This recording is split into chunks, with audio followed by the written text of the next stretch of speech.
When I think back when I was an MLA, I opened grand openings of housing projects, tons and tons of them. It seemed like I was doing one every weekend. Um, my memory, if it serves me correctly, says that we were doing a pretty good job of providing housing, rental housing, which is what we should be talking about here too. I think home ownership is something different than housing, rental housing for people of all age groups and sexes. But the funding dried up, I think, 1993. So that was shortly after I left government, and the federal government stopped the funding. And once that level of government stops funding, the housing stops. I think that things have regressed. We've gone through a period of time where, as you know, housing money has dried up, and a lot of other money has dried up as well. So I think it's worse today than it was then. In the 90s, the federal government basically backed out of subsidized housing, and the problem just became worse and worse and worse. So we're still dealing with the fallout of that, and the failure up till now for people to actually recognize what a huge problem we're looking at here. For all those years, we're talking about 13 years? Longer. 15 years. We haven't been building any housing. The difficulty is in looking at what the city level role should and can be, because we don't receive any funding whatsoever to deal with that problem. So, what can we do at the city level? We have to keep sort of defining that, focusing on it, and looking where we get the most bang for the buck. Rob Main is in charge of the City of Kelowna's Central Green Project, one of the several initiatives the city has undertaken to alleviate the affordable housing crisis. Yeah, the Central Green Project, we started re-looking at the KSS site, which we bought back in 2002 from the school district. We took another look at it starting in 2007, looking at our objectives that we were trying to achieve there, and certainly affordable housing was one of the driving principles behind getting this project started. So now when you say the affordable housing units, how many did you say? Well, on this site we're looking at, as we went through the planning exercise, we identified 20% would be about 140 units overall.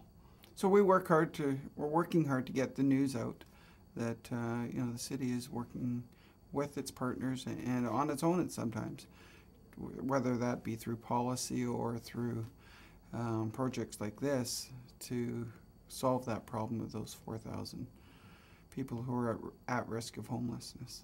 For example, we've got 5,000 families out there who are at the brink. And I'm just throwing a very loose number around. I can give you much more specifics. And there's no way on God's green earth that if we gave away all the land we have for parks and roads and everything else we buy land for, if we gave it all away for free, if we waived all the fees, which is one of the things we can do, if we sped up the process, we might tap into 0.5% of the need. So we just don't have the resources to get there. We've built up a need over 15 years that you just can't recreate. You can't look after those needs. And you could say it's a housing problem, or you could say it's an income problem. People's income, and the majority of the people we're talking about are working families and working individuals, because those that are disabled or unable to work are the very slim minority. Everyone else is just struggling, working as hard as they can, and not making a reasonable living in Canada, and enough to pay the rent, put food on the table, put clothes, food, clothing, shelter, our basic necessities, are not being provided for. And either income levels have to change, or we have to look at some way that our taxes, federally, provincially, and locally, are more efficiently spent through rent subsidies or some form of assistance so that people can make it. So we brought in some of that assistance through all the work that we've done through other levels of government in the form of rent subsidies for working families. That's only been around about 2 years. And wow, we've got about 200 families now that are receiving that in Kelowna. But that still leaves thousands out there trying to cope. In a year, and now the costs are so much higher than they were then. Like, we have a daunting problem. The federal government is missing at the table. The federal government is missing at the table. Interesting. I think I need to talk to Ron Cannon. He's our local MP. I wonder what he would say about this. So here I am standing in front of Ron Cannon's campaign headquarters. Here's what happened. Ron walked in and he said, the first thing he said was, "Richard, I am really, really sorry. I've just got off the phone with one of my ministers and they said, don't do the interview." I said, "What?" He said, "No, they would prefer I didn't do the interview." And I'm thinking, whoa, I didn't think I was so important. They're not letting him do the interview with me. I really want to thank Ron for trying to do his best, you know? I'm not trying to put Ron down here. I mean, he really did try and do his best. He wanted to do the interview and this kind of stuff. I'm going to have to do something to deal with this in my film. I think I'm going to have this interview anyway. Well, Ron, I really appreciate having this opportunity to interview you. Thank you very much.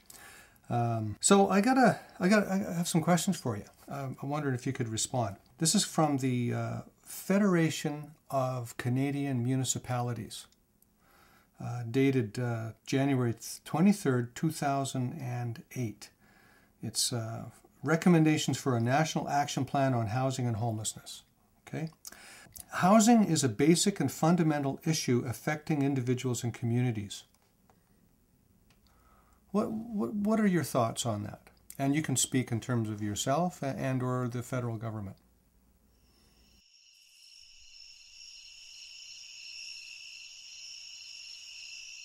All federal social housing funding programs are scheduled to expire in March 2009. Could you comment on that?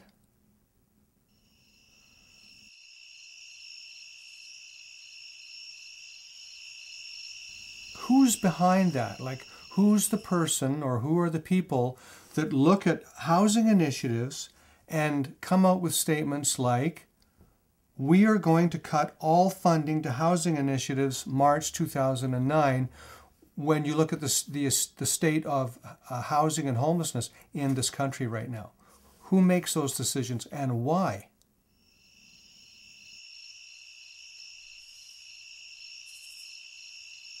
Okay, Ron, I have a local question for you.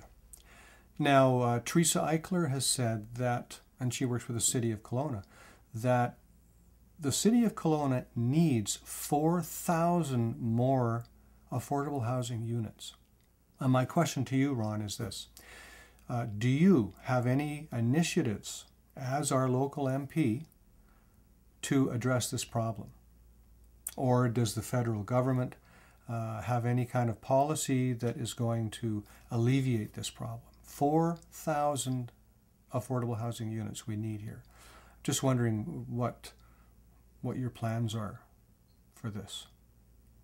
The federal government is missing at the table.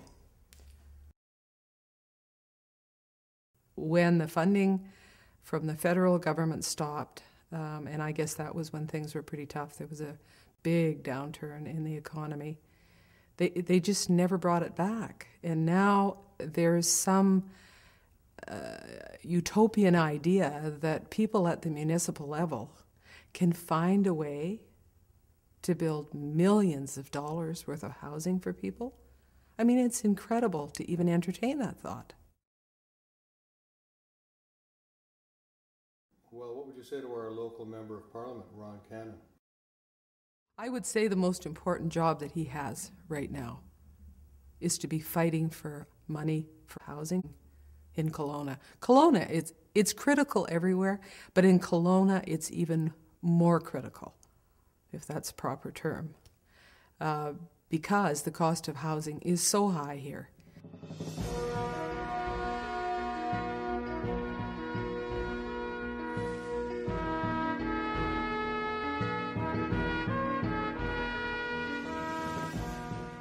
Hey Luke, how's it going? Hi, Richard. Good. How are you? Oh, I'm doing pretty good. Hey, listen, I was wondering if you could shed a bit of light on this this federal budget that's come through, like the in the documentary that we're making, we're talking about how the federal government is kind of not there at the table. And I'm just wondering, because of the new budget that's come through, is there really anything in there for housing? Well, surprisingly, there is. For the first time that I've seen in, I don't know how many years, there's a new initiative for housing. They've made an announcement that $2 billion will be spent over the next couple of years, and that'll be to do some renovations. About half of it will go to renovating existing social housing stock. A lot of that old stock needs insulation upgrades and window upgrades, things like that. But approximately about $1 billion of it, I believe, is going into promoting actual new housing construction for affordable housing. Now that's so $2 billion right across Canada. Yeah.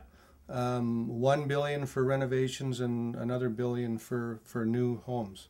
So how does that kind of impact British Columbia, say, or even Kelowna? Like Teresa Eichler said, we need just in Kelowna, we need 4,000 more units. So how does that weigh in terms of figures like that? Well, it won't touch that kind of numbers. My understanding is if you do the math down and determine what is BC's portion, it would be somewhere in the range of about $60 million. And the program's designed to encourage the province to match the dollars. So if the province is willing to put in their portion, that would create a $120 million pot. And with $120 million, if you do the math and assume you could maybe get a unit for $100,000 a door, that could be upward of 1,000 to 1,200 units. That's all of BC though. That's correct. Yeah, it'd be 1,200 units, give or take, throughout the province of BC. So if you take it and again boil it down to our area, or Kelowna, it would just be a small number. So if I'm looking at 4,000 units in Kelowna, I can kind of extrapolate that to other communities all over BC. Yeah, that's a pretty huge number. It's a huge number. It's not a lot of new units, but the thing I was encouraged about is at least it's new units. At least we're talking new seniors housing, new First Nation housing. There was an initiative to get some new housing on First Nations land, but it's new construction. These are new units that are adding to the housing stock. And one of my concerns has been over the last number of years is there hasn't been many initiatives to actually increase the affordable housing unit numbers. Mm-hmm. We're maintaining a little bit of what we've had, but I'm a believer that we have to continue to build new housing, and we need to expand the affordable housing supply. My son painted those two pictures, those two sunflowers. They're both sunflowers. The one on the left he did in grade 3, and we had moved here halfway through grade 2, and it was a very difficult time. I was stressed out and impatient and just really negative, and it obviously had an effect on him because the picture is very dark. But the one on the right he did in grade 6, which is this year, and it's an amazing difference. It's a total difference. It's beautiful. It just looks like a nice bright sky with a beautiful blooming flower. The improvements from the housing that has had an effect on me has also had an effect on him. I mean, he was a very troubled child when we first moved here. And ultimately, children only get what they are given. Where do you see yourself in 10 years, Kim? In 10 years, I want to have a very good job, and I want to send my daughter to a good school and have a nice home. I would like to be able to buy a home for us. The same goals and dreams that most of us have. Yeah, just like everybody else. I want to provide the best for my daughter if I can. The best I can.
Well, that was a real journey.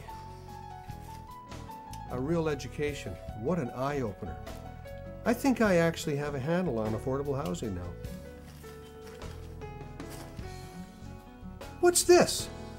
Homeless crisis grows while Canada prospers. Homelessness?